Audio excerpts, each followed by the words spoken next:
I've been in the camera game for a long time. Not nearly as long though as my first big passion, street magic. This is an awesome style of magic I delved into about 8 years ago. The thrill of a surprise audience, the personal interaction, the high stakes, it just gets you so pumped.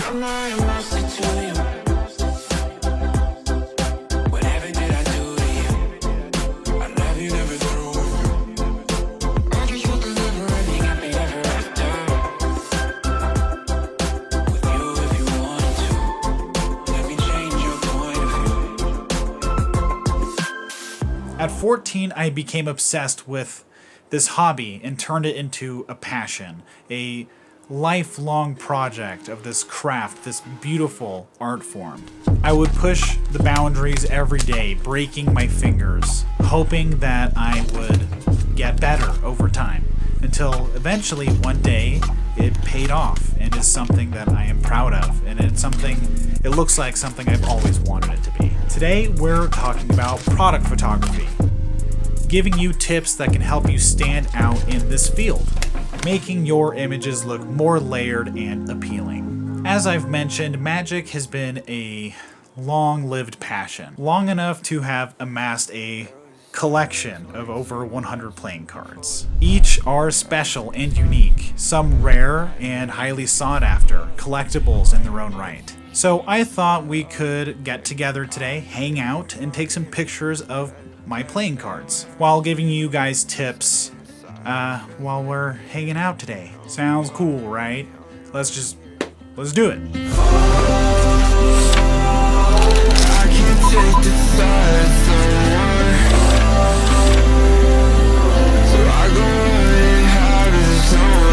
Let's just split this up nice and easy. Do's and don'ts. Let's start with the do's. What should you do when you're doing product photography? First and foremost, you want to make textures. You want to make this pop up a little bit, make it feel alive, like you can touch it maybe. Just find items to add into the frame to give it layer, give it depth, give it texture. Those are the things you really want when it comes to product photography. So for these playing cards, I think I have these really cool headphones that I'm going to add into the frame. In post, maybe I'll change the color, but for now this is going to look good for our frame and our subject. Another note is to find like-minded themes in your pictures, because you don't want it to have that weird disconnect and people are like, so what's the point of this product? If you're taking a picture of a knife, it's probably a good idea to have it next to some kind of wood. A wood table, a wooden log, it's stuck in a tree, I don't know. But that makes sense, right? Or for playing cards, maybe we'll have the box on the cards and they'll be face up, face down, and that way we can showcase the playing cards and the tuck case. Next, I would say use creative elements to make the scene more interesting. A good example of this is a while ago I did an unboxing of Thor playing cards, and they were super epic and I needed something equally epic to showcase them.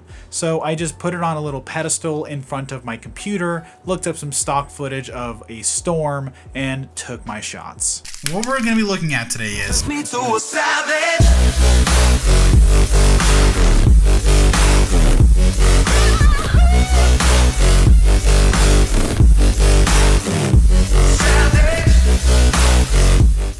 next, I would say think about your lighting situation. Try to find interesting ways to light the scene or the object to make it stand out, make it highlighted in the scene. Bring it to the center of the viewer's focus and don't make it too crazy, because then it might be hard to distinguish what we're supposed to be looking at. Now, last episode I talked about portraits and how you want to find the emotion behind the picture so that you can take a great picture. You want to feel what that person's feeling or enjoy the moment like that person is enjoying the moment in the picture, what they're doing.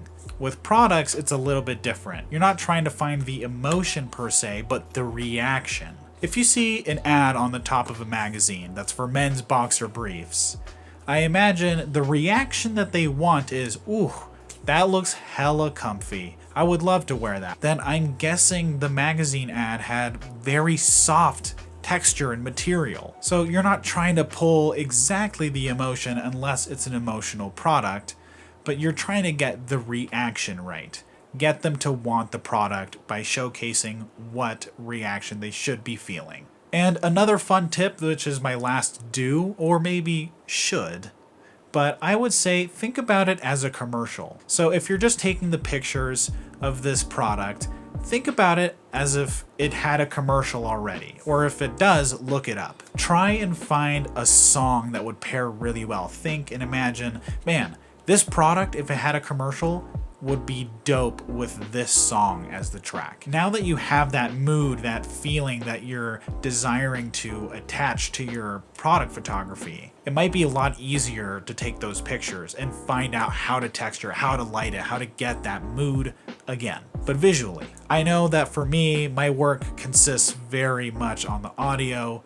I love audio. I'm not a king or anything of audio. I could definitely do better a lot of the time, but I just love it when I get it right, because that's the most important part to any film.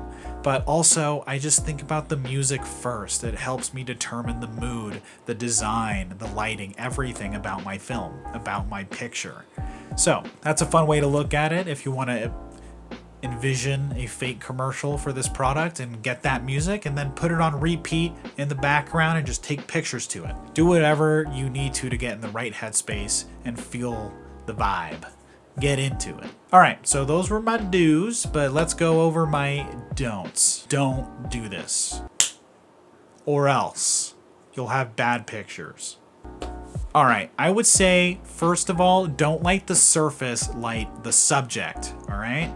It's too confusing, it's too crazy, unless you're lighting the entire scene evenly, but you want that kind of like highlight on the product as much as you can. So, food for thought. Next, I would say don't have the product fill the entire frame. It's too boring, it's too easy. If that's how product photography worked, everyone would be a product photographer right now, right? You just zoom in on that shit, oh, done, got my picture, easy. You want to be able to give it that distance so that you can get layers, texture, depth. Have you learned nothing? Basically, stick to those three things: layer, depth, texture. If you got 2 of those 3 things, I bet you have a good picture for your product.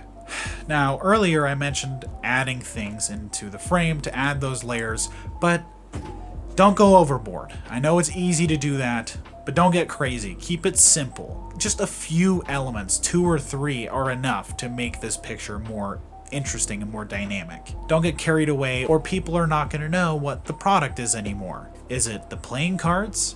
Is it the headphones? Is it his hands? Are they selling his fingers? I don't know anymore. It's too much. So that's it for my do's and don'ts of product photography. As you guys have seen, I got my pictures done for the playing cards, and I think they turned out pretty nice. Now, if you guys are interested, I'm going to take a few more pictures and just kind of rinse and repeat this process.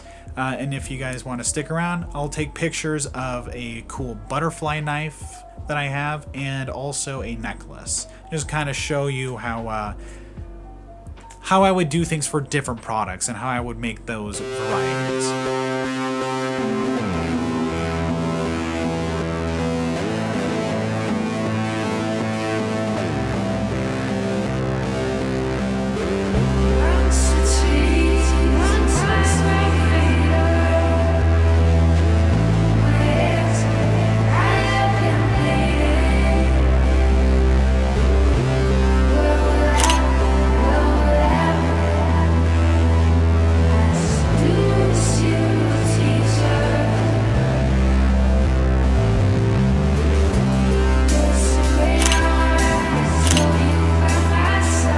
Alright, so I'm done with all the pictures. I think they're pretty cool. Thank you guys for sticking around all the way to the end. I appreciate it. I'm super excited because this is episode 9, which means that next time is our last time for season 1. It's going to be the last episode of season 1, folks. It's been quite a journey, and I'm pretty psyched that you guys have been here for 10 episodes. That's what a mark. Thank you so much. For next episode, we're going to be talking about style. We're going to be talking about how to make your style, how to find it, how to build something unique completely.